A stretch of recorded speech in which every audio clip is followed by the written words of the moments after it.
പ്രഭാകര,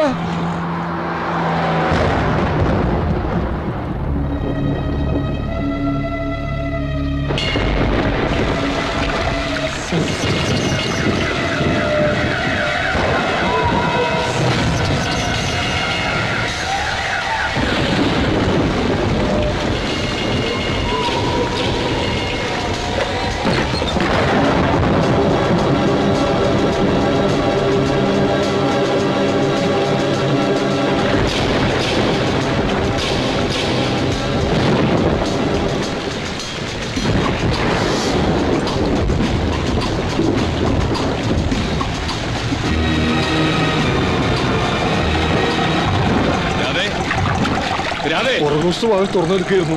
ഞാൻ അതിലൂടെയാണ് കണ്ടത്.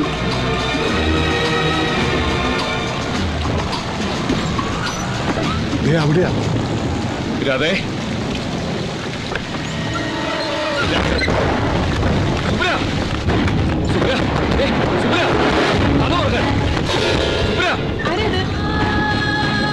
പ്രവേട്ട,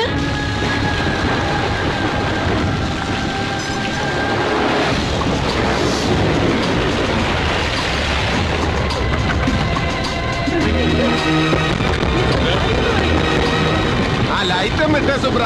ഈ വക കാര്യങ്ങൾ നടക്കുമ്പോ ഒരു തെളിച്ചം വേണ്ടേ സുബ്ര?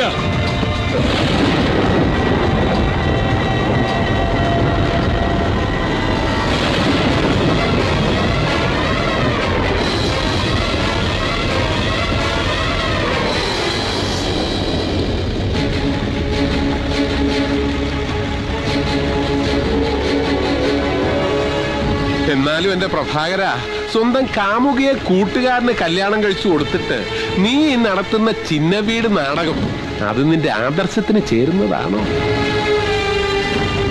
നീ അവനെ വിഷമിപ്പിക്കരുത്. എന്നോടുള്ള പ്രതികാരം എന്നോട് തീർക്കണം. അവറാച്ച, ഒന്നും അറിയാത്തൊരു കുടുംബത്തെ തകർക്കരുത്. ഓ ശരിയാ, കാണിച്ചത് പോക്കര് തരാ. വേറെ മാർഗം ഉണ്ടായിരുന്നല്ലോ പ്രഭാകര. നിന്റെ മാനേജർ ഉണ്ടല്ലോ സുബ്രൻ, അവൻ ഇതിന് കൂട്ടു നിൽക്കുമോന്ന് സംശയം ഉണ്ടായിരുന്നു. നല്ല പിടയ്ക്കുന്ന നോട്ട് കണ്ടപ്പോ അവൻ വീണു.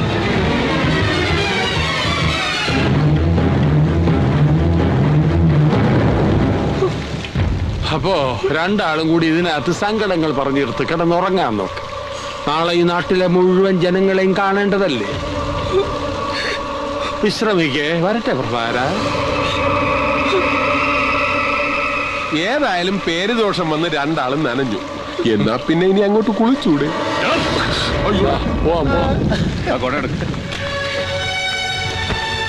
പെണ്ണ് കേസ് കൊടുക്കാൻ ഇളയപ്പന്നെ വെല്ലാം ഒരാളിനി ജനിക്കണം.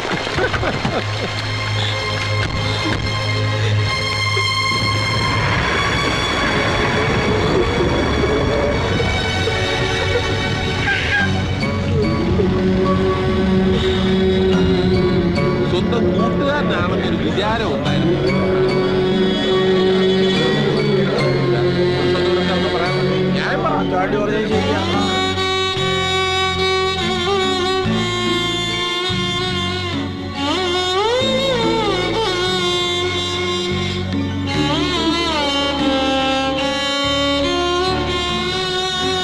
ഇത്ര ആളും കൂടി ഇവിടെ തുടങ്ങിയിട്ട് കുറെ കാലമായൊന്നും സംസാരമാണ്. എന്ത് ചെയ്യാനോ? എന്താ സംഭവിച്ചത്? അധികാരം, പണം, സ്ത്രീ, ഈ മൂന്ന് പ്രലോഭനങ്ങൾ അതിജീവിക്കാൻ ഒരു ജനാധിപത്യം പോരാ. സോഷ്യലിസം വരണം.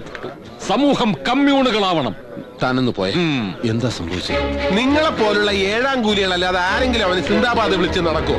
പെങ്ങളെ പോലെയാണെന്ന് പറഞ്ഞൊരു പാവം പെണ്ണിനെ കെട്ടിച്ചു കൊടുത്തിട്ട് പ്രഭേട്ടനെ കുറിച്ച് അനാവശ്യം പറഞ്ഞാലുണ്ടല്ലോ. ഇവിടെ കൂടി നിൽക്കുന്ന ഈ ജനം മുഴുവൻ അവന്റെ അനാവശ്യം കണ്ടതാ. വേണമെങ്കിൽ ചോദിച്ചു നോക്ക്. ഇതിലെന്തോ ചതിയുണ്ട്. പ്രഭേട്ടൻ എന്താ പറയാനുള്ളതെന്ന് കേൾക്കട്ടെ. വാടാബ്ദു, നിക്ക്. ഇനി ഈ വാതിൽ തുറക്കാൻ ഒരാൾക്കേ അവകാശമുള്ളൂ. ഉടമസ്ഥൻ സുരേഷിന്. ശിവകാശിയിൽ നിന്നും സ്ഥാനാർത്ഥി PK പ്രഭാകരന്റെ വർണ്ണ ചിത്രവുമായി അവൻ ഇപ്പോഴിങ്ങെത്തും. എന്നിട്ട് തുറക്കാം. എന്റെ പൊന്നു ചാണ്ടി, വെറുതെ അവനെ കൂടെ അറിയിച്ചിട്ട് നീ പിന്നെ അറിയിക്കാണ്ട് പറ്റുമോ? വഴിയിലൂടെ നടന്നു പോകുമ്പോ ആൾക്കാർ അവനെ നോക്കി കളിയാക്കില്ലേ? നീ അടക്കം ഉള്ളിച്ചിരിക്കും. ആദർശവാൻ പ്രഭാകരന്റെ തനി സ്വരൂപം അവനും കൂടി അറിയട്ടടാ. ആളെത്തിയല്ലോ.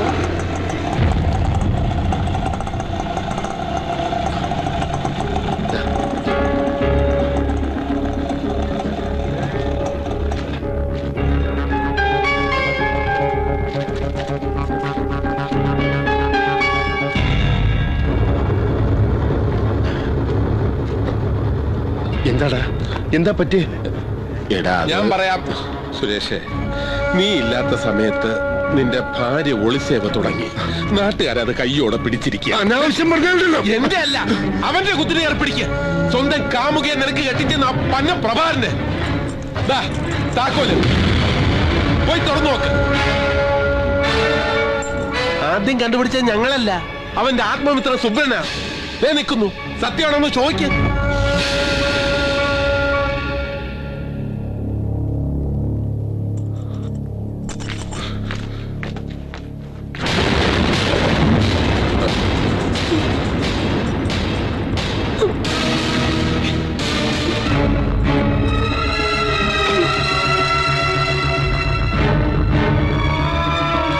സുരേഷേ, നീ ഇതൊന്നും വിശ്വസിക്കരുത്.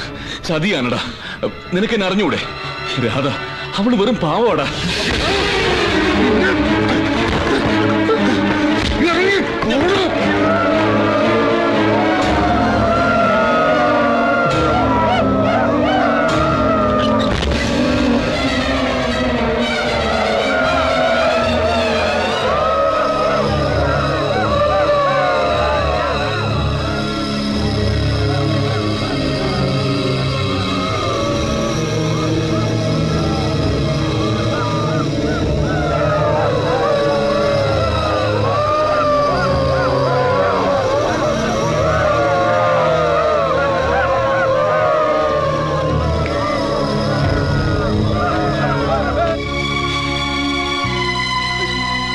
എന്നാലും എന്റെ സരസ്വതിയമ്മേ, ഇത്രയും വലിയ ദുഷ്ടലാക്കോടെയാണ് നിങ്ങളുടെ മോൻ അവളെ ആ ചെറുക്കനെ കെട്ടിച്ചോട്ടെന്ന് പറഞ്ഞ ആരെങ്കിലും വിശ്വസിക്കുമോ?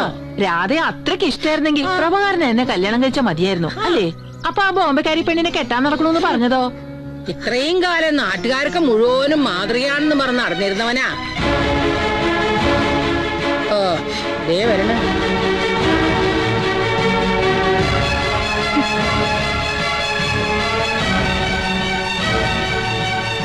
നമ്മള് പോവാണേ. പാടി നടക്കടി.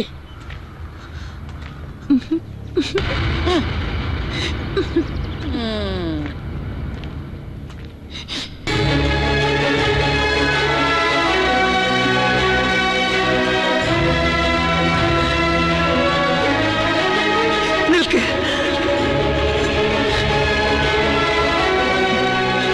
ഒരമ്മയും മകനെ കുറിച്ച് കേൾക്കാൻ ആഗ്രഹിക്കാത്തതാ എന്റെ മോൻ കേൾപ്പിച്ചത്. എന്റെ മോൻ ഒരാളെയും വഞ്ചിക്കില്ലെന്ന് ഞാൻ അഭിമാനിച്ചിരുന്നു. നാടിനും നാട്ടാർക്കും വേണ്ടി രാപകൽ ഓടി നടന്നിരുന്ന നിന്റെ ഉള്ളിൽ ഇത്രയും വിഷമുണ്ടായിരുന്നെന്ന് ഞാൻ അറിഞ്ഞില്ല പ്രഭാകര. എനിക്ക് നിന്നെ കാണണ്ട.